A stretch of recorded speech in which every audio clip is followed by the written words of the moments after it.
Taste Man here. I haven't done a bottle pop and a first taste in a while. For those of y'all that know me, for the past few years I used to drink bourbon on a quite a regular basis. Used to be a bit of a connoisseur.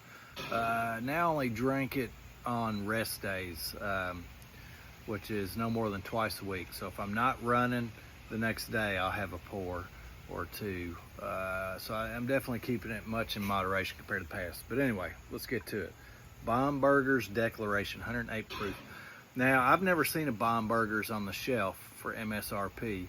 I walked into a big box place the other day and they had it, and it was MSRP. When I have seen it at places, it's been at these, bourbon museums where they sell stuff around twice the MSRP or more. So let's try it out.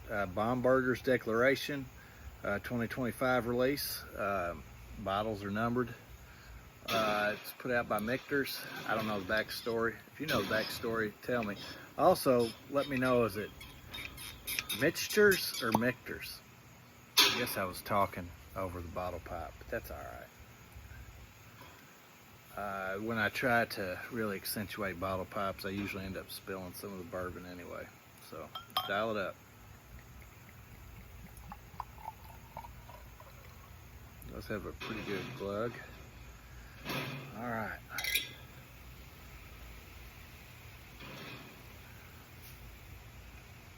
Honors the legacy of the former distillery known as Bomberger's in the 1800s and later as Michter's in the 20th century. All right, that's not much to it.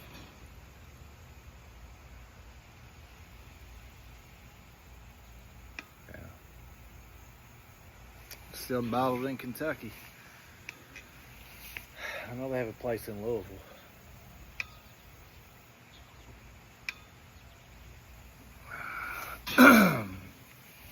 I'm not going to rush this and try to get it under 3 minutes. We can just get comfortable with each other. They say you're more likely to be a problem drinker if you drink alone. So we're talking, so I'm not drinking alone. This fly keeps joining me. All right. Put in the palate.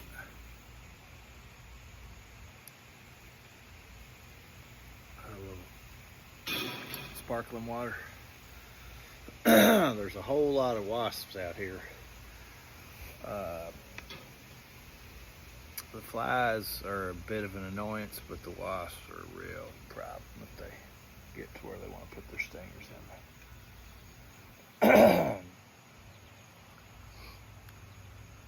Okay, now, I don't know if Michter's does their own distilling or if they source it. There's that fly again. But I'm getting a little bit of the beam nose. I've never heard about Michter's being funky, but I know with this release, they do some sort of extra aging or extra oaking or finishing.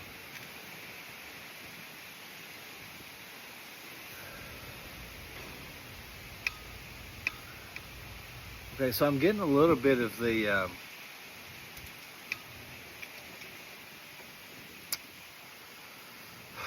kind of acidic cherry, a little bit of the raw walnut on the nose. Definitely some red fruits, maybe like a dried Montgomery cherry. Pretty good legs on it.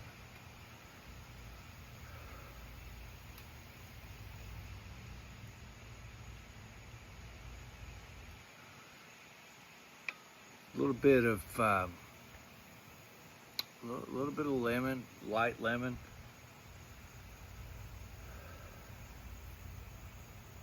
I don't have the best sniffer on earth. But so far, the nose reminds me of some of the Booker's batches. I can't articulate which Booker's batch, but some of them. So, all right. Let's see. See how she tastes. The flies are all bad. I feel like Jar of Flies, Alice in Chains. Who loves that EP?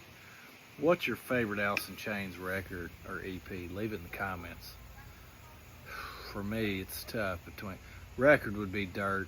EP would be Jar of Flies, although Sap's great too.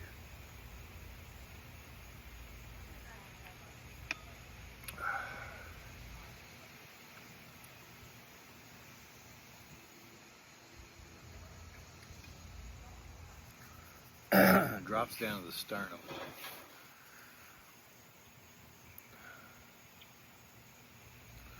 A little bit of a rebound on the finish.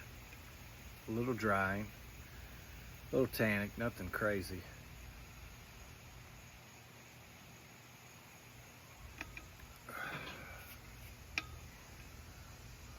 Okay, it's burning more this second go. Kind of blossoming down around the sternum. Coming back up a little girdish. Hanging around. It's 108 proof, so it's the same proof as Old Weller Antique, OWA, for the Buffalo Trace fans out there.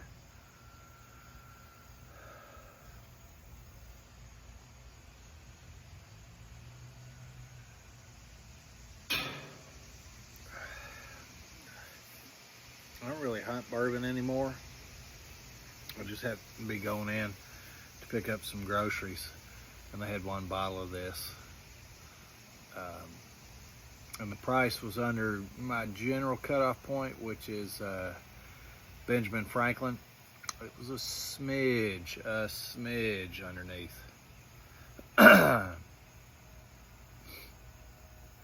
it's better than something I bought in a similar price range, the OXO, I don't know. I think it's XO, the Kiowa batch. I got it because I've run the Kiowa Island Marathon a few times. It's not very good. It's like Penelope Architect. A lot of hype behind that.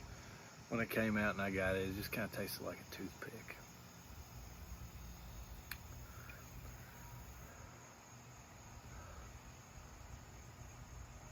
Maybe I'll do this side by side with the XO at some point.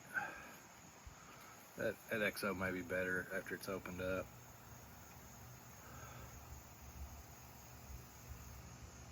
Usually goes sideways when you buy something for some sort of sentimental reason or artwork or some sort of aesthetics. I kind of like the aesthetics of this. I mean, there's not much to it. They don't have a lot of hype.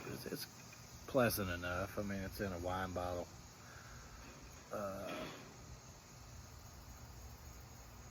It looks pretty good. Some hand numbering on it. I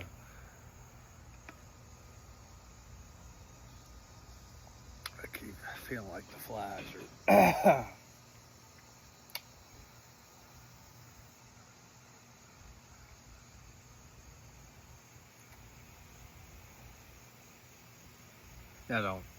I don't expect that many people will watch this or sit through the whole thing. But, you know, I'm not into drinking stuff quickly. I'm into savoring it, especially now that I'm drinking very, very moderately compared to my past consumption habits. Stretch it out and really savor the flavors. Really not getting a ton. I mean, it's sweet. That's what people say about bourbon. It's sweet. Of course it's sweet. It's alcohol aged in wood.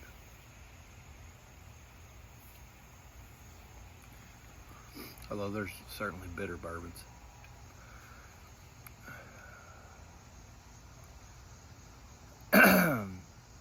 It's a quick Kentucky hug.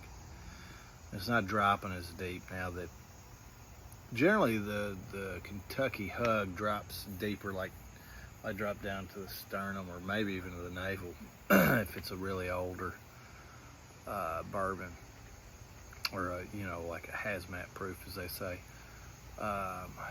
But then as the brain and palate body get acclimated to it, it usually has a quicker Kentucky hug.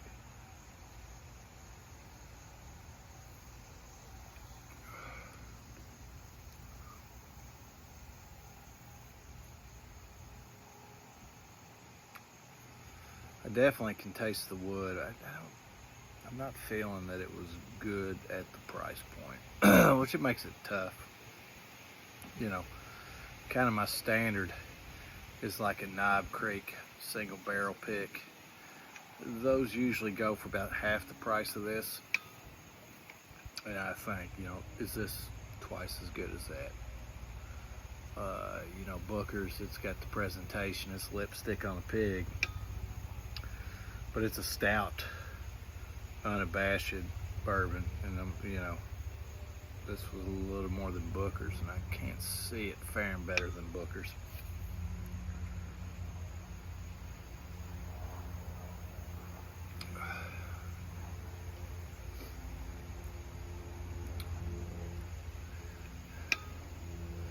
But I'm not one that chases Michter's releases. This isn't bad by any stretch.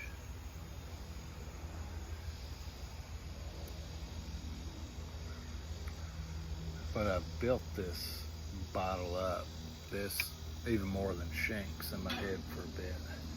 The only other time I had Bomberger, somebody gave me an open one that they didn't really care for. Trade. I can't see me following suit with this one, but it's not wowing.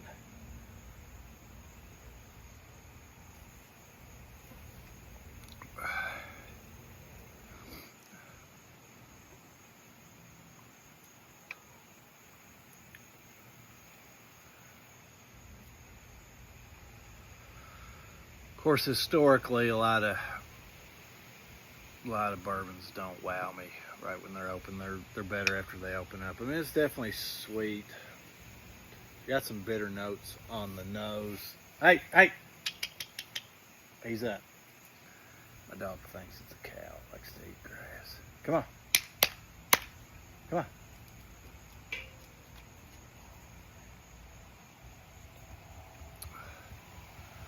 Neighbors are locked in, wondering what's going on. Got a bunch of flies buzzing around, trying to get them a little pinch of Michter's.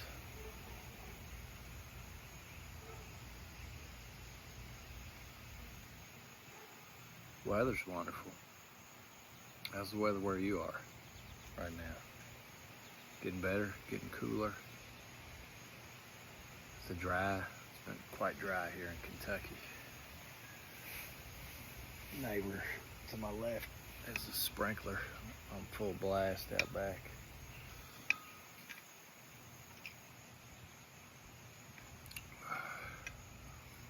My buddy Lagavulin and Stagg said this is really, really good.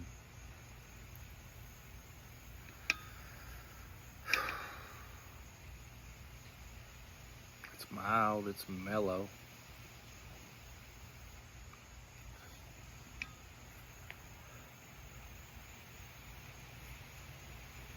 I'm waiting for a tasting note to hop out and just be like, yeah, there we go.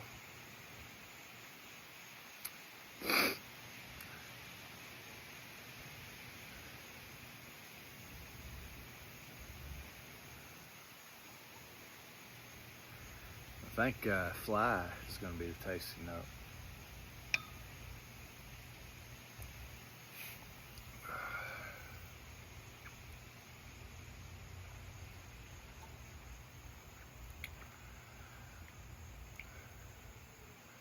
Flies get after it. They get after it. Look at it. This one's trying to just dive right in. I think it's laying eggs on the top of it. It's like we got a garbage pit out back or something. You had this bottle? What do you think? I don't really have many bourbon folks interact with me on here. Used to on TikTok. I retired from there. Got to where I was chasing too many bottles, posting too much, and I'm getting a little bit of pudding there. A little bit of butterscotch pudding. I know butterscotch is a common note a lot of people get in bourbon. I don't feel butterscotch a lot, but I am getting butterscotch pudding. not Werther's.